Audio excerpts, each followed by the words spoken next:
Connecticut Sun hope to achieve consistency with second win versus Indiana Fever. How to watch. Uncasville Connecticut Sun coach, Rashid Mezian, has had a single goal in mind after every game his team has won this season: win the next one.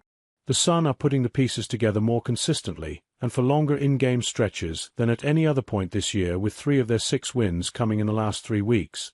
But Connecticut is the only team in the league that has yet to string 2 successful performances together.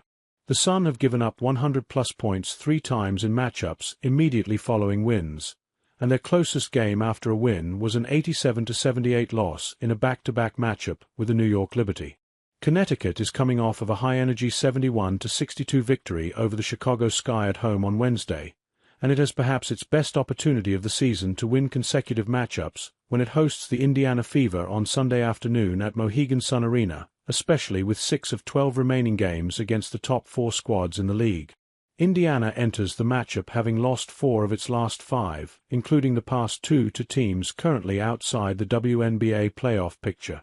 It's something we have to retain, to show up next time with the same fighting spirit. Mezian said after the Chicago win, when we fight for each other, it means that we are growing. Maybe we are not perfect, but it is just about growing and fighting for each other, and playing with some pride, too. How we responded.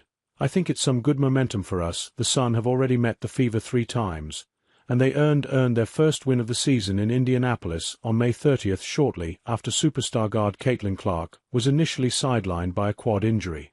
Clark was available for the next 2 matchups, both of which were losses for Connecticut, but the Sun kept it close when the teams played at TD Garden in Boston on July 15th, holding Clark for 14 points on 4 for 14 shooting in the 85-77 loss.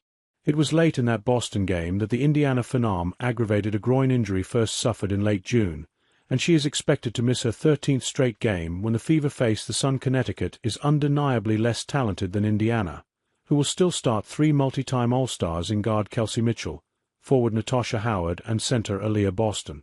But most of the intangible factors fall in the Sun's favor for Sunday's meeting. The Fever got a single day of rest after losing to the Washington Mystics on Friday night, while the Sun haven't played since Wednesday's win. Connecticut has a clean injury report, while Indiana just lost key role players Ari McDonald and Sidney Colson to season-ending injuries.